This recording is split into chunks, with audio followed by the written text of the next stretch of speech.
well, I feel like you see meditation as like a connectedness, and you become quite spiritual with it, and you can separate yourself from like you, the whole you and I thing. Whereas for me, it's like hitting the gym. Meditation is a tool that I go to in order to help me to bring about the desired outcome. Yeah, to bring about the desired outcome, rather than, which is self-awareness and peace and not being fucking hectic all day, not being a slave to your emotions and all that. Yeah. So yeah, I agree. It's like, it's all that to me, but then a little bit more as well. So yeah. I agree. So like how you can bring about actual self-awareness in meditation. I think once you get into meditation, like you could do loads of guided meditations, and I think when you first start, probably the best thing is to just practice focusing on your breath. But that isn't really going to bring about any self-awareness. That's just going to basically get you into the practice of doing it better. So you get to a point where like you're in the routine, you've got a level of ability to maintain focus on a subject. So whether it's the breath or whatever. Candle's a really good one, I found. So for a lot of my clients, looking at a candle.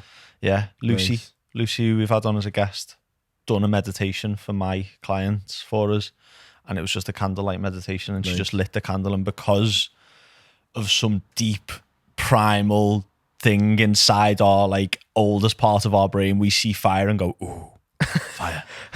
So for people who struggle to switch their brain off when they're meditating, well, that's not what but you know that people have that resistance of I can't sit there, I can't do this.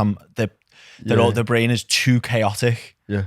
Because it's not had any meditation practice at all. It's just bouncing everywhere, and they're not present. Yeah.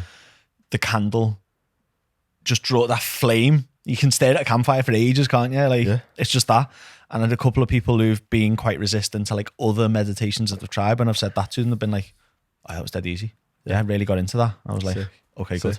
And then, like you were saying, like I fully agree. That's not enough to create self-awareness. Just staring at a candle, like it's a fucking candle. It just looks nice. When you when you get to a certain level, then what you'll start to notice happens is you'll be staring at the candle, or you'll be focused on your breath. Thoughts will come in, and at the start there'll be stupid thoughts about like what you're gonna have for dinner, what happened 2 weeks ago when you like tripped over and everyone laughed. Like stupid shit will pop into your mind. You'll be absolutely blown away at what it is.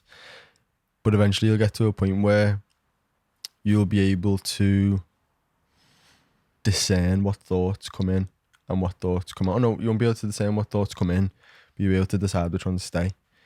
So when a certain thought comes in, you go, oh, that's a little bit painful, creates a little bit of sadness, emotion, anger, frustration, whatever it is, then you can choose to allow that thought to stay and let it play out in your mind.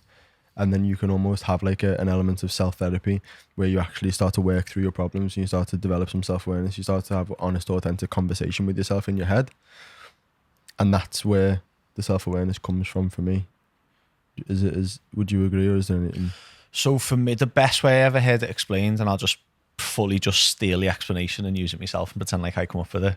The best way I ever heard it explained that really clicked for me was you'll notice meditation working outside of the times that you meditate.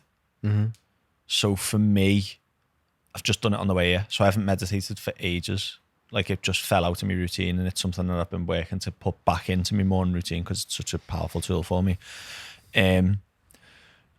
Driving to the studio this morning, music off, not on playing in the car, just silence, because I like driving like that sometimes. And my thoughts started running through my head, and I started like getting a bit angry, getting a bit like there was some thoughts of self-doubt and some thoughts of anger and like a little bit of frustration creeping in. Mm-hmm. And then I went, I feel angry. I feel like I'm doubting myself. I'm feeling a bit anxious. I'm feeling a bit frustrated. Mm-hmm. Okay. And then carried on driving and was able to just see those emotions, like recognize those emotions in myself, mm-hmm. and then go, okay, but you're just driving the car to the studio. So what are you actually angry about? You're not. Yeah. It's just a thought that created emotion. Mm-hmm. Put it to bed. It was like, see it, accept it, just let it get on with it. Mm-hmm. And carried on driving. And that's where it's powerful for me, is that's when I'm like, if I hadn't have meditated consistently for the last week, I'd just got to the studio angry, or I'd just got to the studio like stressed out about stuff that I've got to do later on today. Yeah, 100%. And that was a game changer for me when I realised that was the impact it was having on my life. That, well, that's it. It almost creates like a separation between you and I. Yeah. So like, I am not angry, but you is angry. Yeah. And so when you can almost create that bit of separation, like your thoughts and your emotions are running wild and your brain's running wild because that's its job, that doesn't necessarily mean that you have to step into that and act in a certain way that fulfills that, which I said at the start. So it's like, it's just so powerful in making sure that you are actually acting with intention rather than being a slave to your emotions. Yeah. When you're a slave to your emotions, you won't succeed, because self-doubt will always creep in. All these mad emotions will always creep in, and they'll come to sabotage your life and your success. And you need to be able to separate yourself from them and crack on. So meditation, super important tool. Next one.